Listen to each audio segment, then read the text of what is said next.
amigos e meus irmãos, Deus está presente. Viva Jesus em nossos corações para todo sempre. Este é o Apocalipse de Jesus segundo São João, capítulo 16, versículos 12 a 16. E o sexto anjo derramou a sua taça sobre o grande rio Eufrates, e sua água secou para que se preparasse o caminho dos reis do Oriente.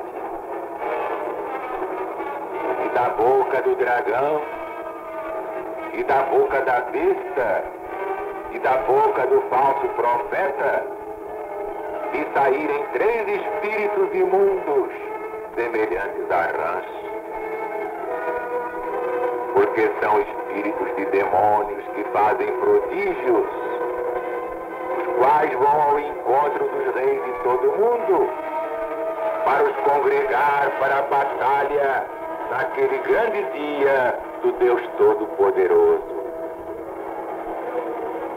Eis que eu venho como vem o ladrão.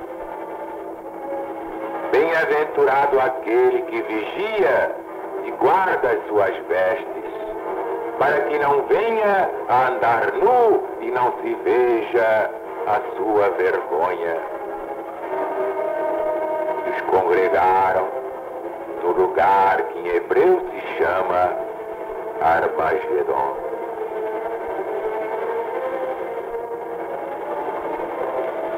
É realmente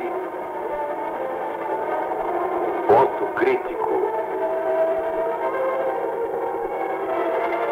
Batalha do Armagedon.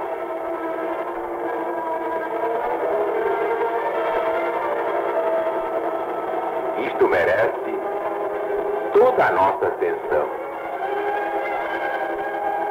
porque vimos que está profetizado que a Turquia há de cair.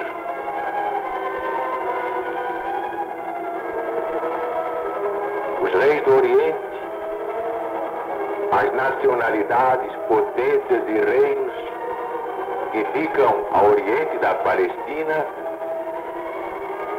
vão desempenhar uma parte notável neste assunto.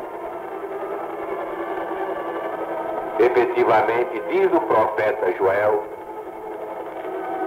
movam-se as nações e subam ao vale de Josafá. Os milhões de maometanos da Pérsia, do Afeganistão, do Turquestão, da Índia, hão de correr para o campo de batalha em auxílio da sua religião. O rastilho religioso acompanhará a guerra total, simbolicamente aqui localizada no Magedo, o Armagedon.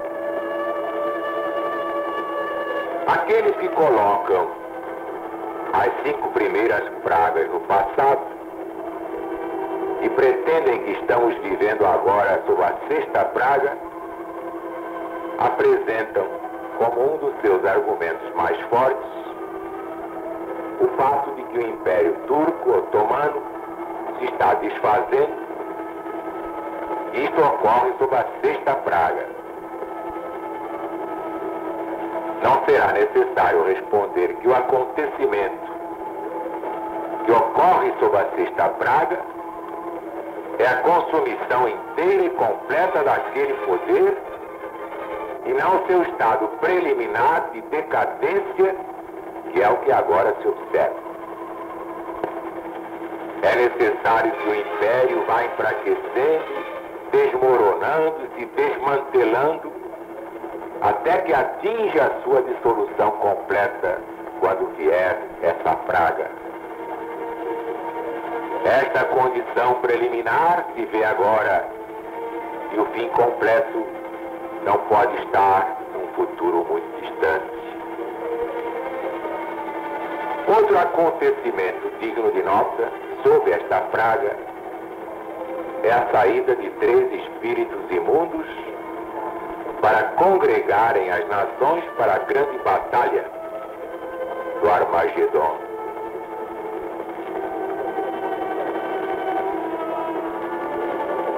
Um movimento espalhado por todo o mundo, injustamente conhecido como Espiritismo, é um meio apropriado em todo sentido para a realização desta praga. Mas, na verdade, o Espiritismo autêntico não tem nada com isso. Já dissemos muito bem isto aqui. A codificação de Allan Kardec é o que há de mais puro e elevado na face da Terra.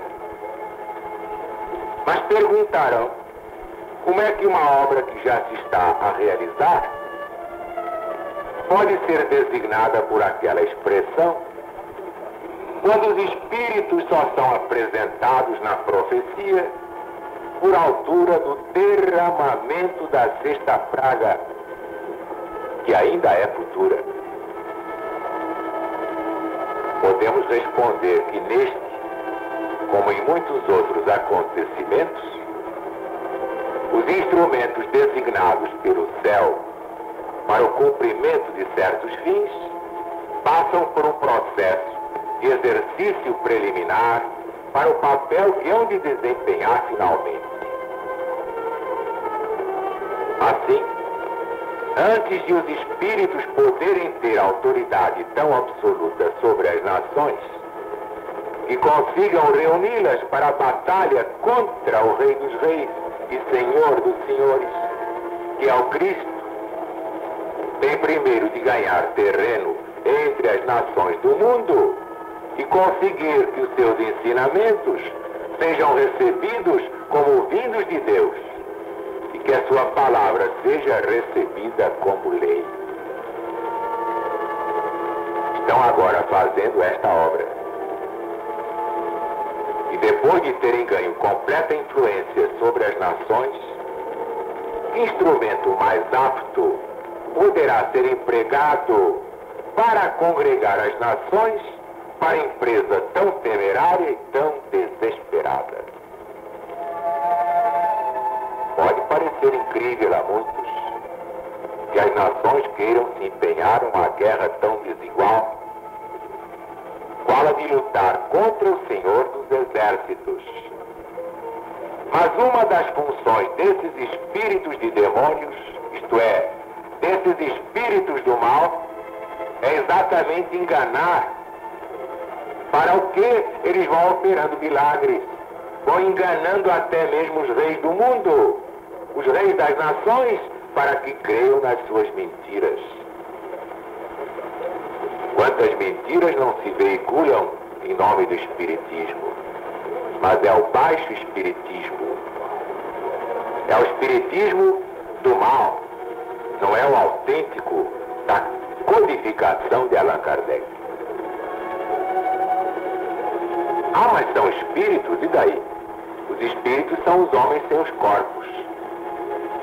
Se eles procuravam dividir aqui embaixo até dentro da LBV, que é a obra mais elevada da humanidade, e pegavam como instrumentos ignorantes, acreditando que estão a serviço do bem, assim são os espíritos já desencarnados. Ninguém, pelo fato de morrer, se santifica. Se o homem era mau, continua mau. Se dividia cá embaixo, procura dividir em cima. Se dividia no visível, procura dividir no invisível.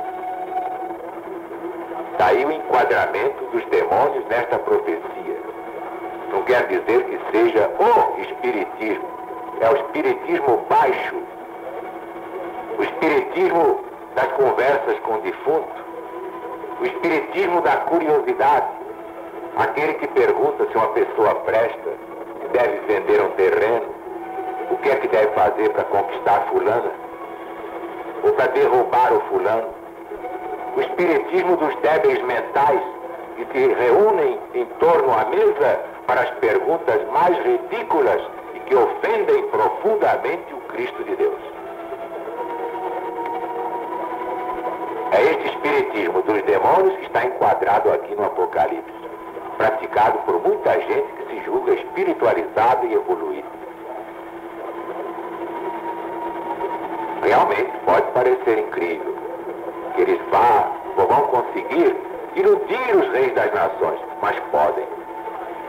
Muita gente acredita nos impostores, nesses travestidos, falsos cristos e falsos profetas. O próprio Jesus nos advertiu contra eles.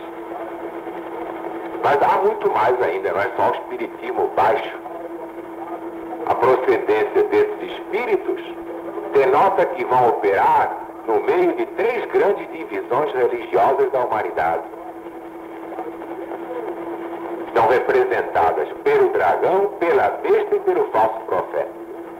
É o paganismo, é o romanismo e é o protestantismo também apóstata, que é a negação do autêntico protestantismo. Mas qual é a força da advertência feita no versículo 15? A provação deve ter terminado. O Cristo deve ter deixado sua posição de mediador antes de as pragas começarem a cair. E haverá perigo de uma defecção depois disto? Deve-se notar que esta advertência é apresentada em relação com a operação dos espíritos maus, com os espíritos da treva, com os espíritos do mal. Temos de concluir, portanto, que é retroativa, aplicando-se desde o tempo que esses espíritos começaram a operar até o fim da aprovação. E por uma troca de tempos tão comum na língua grega, o presente é posto no lugar do pretérito, isto é, do passado, como se dissesse: bem-aventurado aquele que vigiou e guardou as suas vestes, para não se contaminar e tenha de andar nu e não se veja obrigado a expor sua vergonha. E esses espíritos das trevas, mancomunados com os espíritos ainda encarnados, isto é, entre os chamados vivos, os congregaram para a grande batalha. Ao contrário do que a versão inglesa famosa faria supor, as pessoas congregadas são os dominados por Satanás, não são os santos. Trata-se de uma obra dos espíritos maus, não do Cristo de Deus. E onde se congregam não é na Nova Jerusalém para a ceia das bodas do Cordeiro de Deus, mas no Armagedon, no Magedo, que outros chamam Megido, para a grande batalha daquele grande dia do Deus Todo-Poderoso. As famosas colinas de Magé, sobrancelhas da planície de Estrelon, foram o local onde Débora e Baraque exterminaram o exército de Císera e onde Josias foi derrotado pelo faraó Necal do Egito. Claro que esta batalha do Armagedon é simbólica. Nela não vão participar apenas soldados de corpo material. Está aí na profecia. É uma batalha total de espíritos também, isto é, de entidades já desencarnadas, entidades que não têm mais os seus corpos, mas ainda estão atracadas às coisas materiais e nem sabem que morreram, muitas delas. Estas entidades procurarão defender os seus pontos de vista. É uma guerra de vivos e mortos e é uma guerra total. Então virá o dilúvio de fogo, pregado por São Pedro. E esta geração adúltera e perversa não sairá da terra, dizia Jesus, sem que tudo isto se cumpra. Ninguém saiu, ou no corpo, ou no espírito. Toda aquela geração ainda está aqui e estará até 2000. E ao fim do ciclo, então virá um novo céu e uma nova terra. Então sim, poderemos entrar na Nova Jerusalém.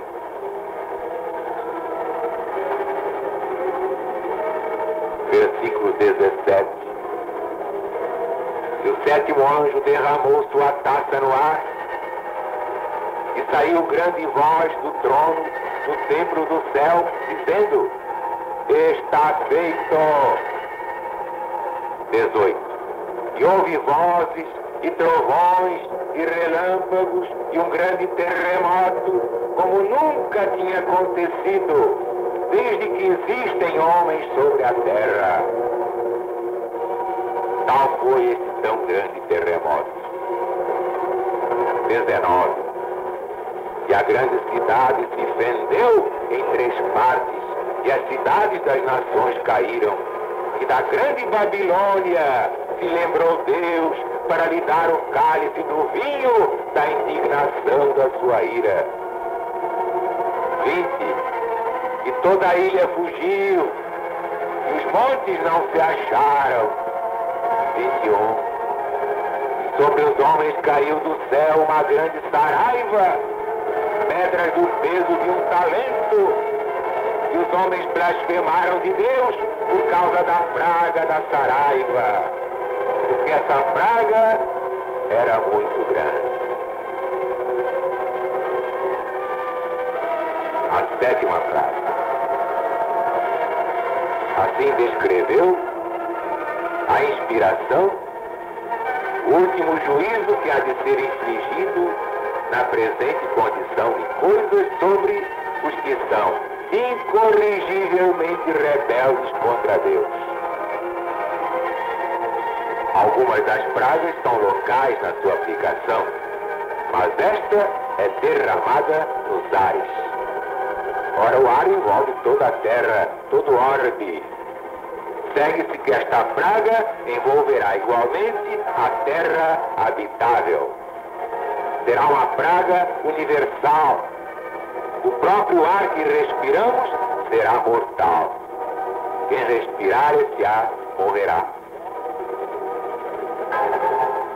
Efetuada a reunião das nações sob a 6ª praga, a batalha então será travada na 7ª. E aqui são apresentados os instrumentos com que serão exterminados os ímpios. Nesse tempo se poderá dizer: o Senhor abriu seu tesouro e tirou os instrumentos da sua indignação. Ouve vozes. Por cima de todas será ouvida a voz de Deus.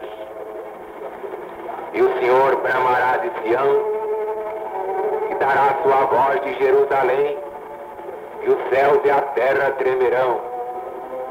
Mas o Senhor será o refúgio do seu povo e a fortaleza dos filhos de Israel.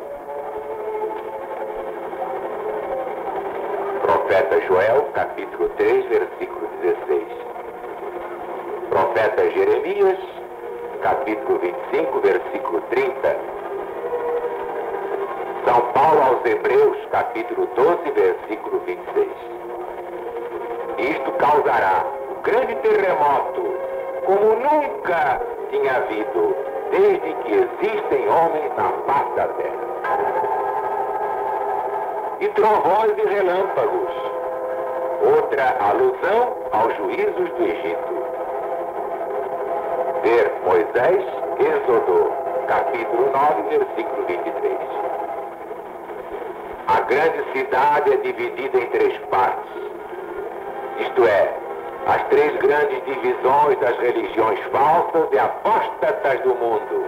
A grande cidade, o paganismo, o romanismo, o protestantismo relapso, cada uma das quais parece ser posta de lado para receber o seu castigo apropriado.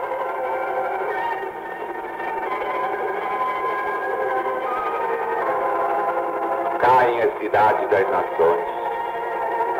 A desolação universal se espalha sobre o mundo. Todas as ilhas fogem. Os montes não se encontram mais. E Deus se lembra da grande Babilônia. E teremos seus juízos mais extensamente descritos no capítulo 18 deste Apocalipse. Só escaparão os filhos de Israel, isto é, no sentido simbólico, não é o Estado de Israel, não são os judeus. O Israel é todo o elemento humano da cristandade. Quer dizer, todos aqueles cristãos fiéis, sejam eles católicos, protestantes, espíritas, umbantistas, muçulmanos, judeus, são aqueles que realmente amam o Senhor Deus. São as ovelhas do Cristo planetário. Essas ovelhas que aparentemente estão separadas, mas que breve formarão um só rebanho para um só pastor. E sobre os homens caiu do céu uma grande saraiva. Este é o último instrumento usado na aplicação do castigo aos ímpios, aos maus, aos perversos, as amargas fezes da última taça. Deus solenemente se dirige aos ímpios dizendo: regrarei o juízo pela linha, a justiça pelo prumo, a saraiva varrerá o refúgio da mentira e as águas cobrirão o esconderijo. Livro do profeta Isaías, capítulo 28, versículo 17, combinado com o capítulo 30 e exatamente no versículo 30. Ele pergunta ao patriarca Jó se viu os tesouros da saraiva e retém até o tempo da angústia, até o dia da peleja e da guerra. E aqui está o livro de Jó, no seu capítulo 38, versículos 22 e 23. Pedras do peso de um talento. Um talento equivale a 25 quilos. Quem poderá deter a força de pedras de tão grande peso caindo do ar? Mas a humanidade nessa altura não terá mais abrigo. As cidades ruíram, um terremoto potente, as ilhas fugiram, os montes já não se veem. E outra vez os ímpios tão largas as suas blasfêmias, porque a praga da saraiva é muito grande. Então, o recado para nós é este: orai e vigiai, porque eu virei a vós como vem um ladrão, isto é, de repente, sem avisar. Que a paz de Deus esteja com todos, agora e sempre, e viva Jesus!